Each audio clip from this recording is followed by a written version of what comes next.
Hello बच्चों, let's read this question. So this question says this is a true and false statement type question. A convex lens of refractive index 3 by 2 is placed in water of refractive index 4 by 3. The focal length of the lens will increases inside water. ठीक है, focal length आपको यहाँ पर बताना है। Alright, तो देखिए बच्चों, इस क्वेश्चन का की कॉन्सेप्ट आपका लिख लीजिए।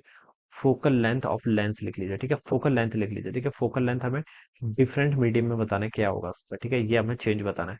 क्वेश्चन बोला गया, देखिए convex mirror of refractive index 3 by 2 is placed in water. ठीक है, देखिए एयर में इसका रिफ्रैक्टिव इंडेक्स कितना है, 3 by 2 के इक्वल है। ठीक है, इसकी वैल्यू कितनी होगी आपकी, 1.5 के इक्वल होगी। ठीक है, ये हम लिख सकते हैं। देखिए रिफ्रैक्टिव इंडेक्स ऑफ किसका, ग्लास का। ठीक है, glass with respect to the air, air के रिस्पेक्ट में। ठीक है, 1.5 है। Is placed in water, water में प्लेस कर रहे हैं। ठीक है, तो हम लिख सकते हैं आपका, सॉरी, ये रिफ्रैक्टिव इंडेक्स को मैं एन से रिप्रेजेंट कर लेता हूँ। ठीक है, रिफ्रैक्टिव इंडेक्स हम लिख सकते हैं किसका, ग्लास का with respect to the water, कितना आपका, is placed in water, water का रिफ्रैक्टिव, सॉरी, वाटर का रिफ्रैक्टिव इंडेक्स दे रखा है ना, तो वाटर का refractive index with respect to the air, ये आपका बच्चों कितना हो जाएगा, मैं इसको क्लियरली लिख लेता हूँ। ये हो जाएगा बच्चों आपका, देखिए रिफ्रैक्टिव इंडेक्स ऑफ किसका, आपको इस प्लेस्ड इन वाटर, वाटर का रिफ्रैक्टिव इंडेक्स ईयर के रिस्पेक्ट में, ये आपको 4/3 गिवन कर रखा है।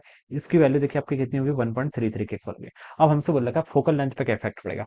देखिए बच्चों, जो आपकी फोकल लेंथ होती है वो इनवर्सली प्रोपोर्शनल होती है। 1/f होता है आपका न्यू -1 टाइम्स 1/r1 -1/r2। ठीक है, ये रिलेशन होता है। तो बस आपको ये रिलेशन नहीं, आपको बस इतना पता होना चाहिए कि फोकल लेंथ और जो रिफ्रैक्टिव इंडेक्स है, ये क्या है, एक दूसरे के आपके इनवर्सली प्रोपोर्शनल है, ये आप बता सकते हैं। ठीक है, अब देखिए आप क्या कर रहे हैं, यहाँ पर रिफ्रैक्टिव इंडेक्स 1.5 था, अब रिफ्रैक्टिव इंडेक्स क्या हो गया आपका, डिक्रीज हो गया। तो रिफ्रैक्टिव इंडेक्स डिक्रीज होगा तो फोकल लेंथ क्या करनी चाहिए, इंक्रीज करनी चाहिए। तो यहाँ पर क्या लिखा है, the focal length of the lens will increase inside water. तो बच्चों ये स्टेटमेंट आपका बिल्कुल करेक्ट है। इसमें हम क्या लिख सकते हैं, this is a true relation, ये क्या हो जाएगा, ट्रू रिलेशन, ऐसा बता सकते हैं। ठीक है, अगर देखिए यहाँ तो हमसे इतने पूछा, अगर हमसे एक्चुअल में वैल्यू पूछी होती फिर तो आपको देखो इसको सॉल्व भी करना पड़ता है। ठीक है, लेकिन ये क्वेश्चन आपका इतने से हो जाएगा। ठीक है, हम ऐसे लिख सकते हैं, देखिए refractive index of glass with respect to the refractive index of air, कितना आपका 3/2 के इक्वल दे रखा है। ठीक है, और यहाँ से हम बता सकते हैं refractive index of water with respect to the air, ये वैल्यू कितनी है आपकी, 4/3 के इक्वल है।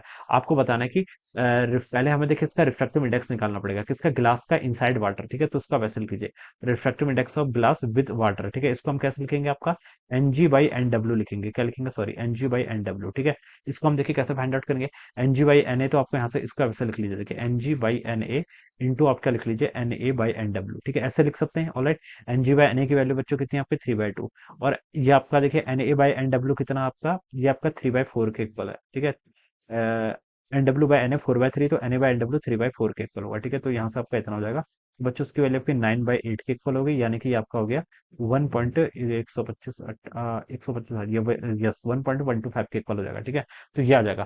पहले देखिए आपका ईयर में कितना रिफ्रैक्टिव इंडेक्स था, 1.5, अब कितना हो गया, 1.125। तो रिफ्रैक्टिव इंडेक्स बच्चों क्या आ गया, डिक्रीज, तो फोकल लेंथ इंक्रीज। तो डायरेक्ट ऐसे ही बता सकते हैं, कैसे बता सकते हैं। ठीक है, तो इसका राइट आंसर क्या होगा, true, this statement is true. Right, so this is the answer of this question. So I hope you all understood this concept. All the best and thank you.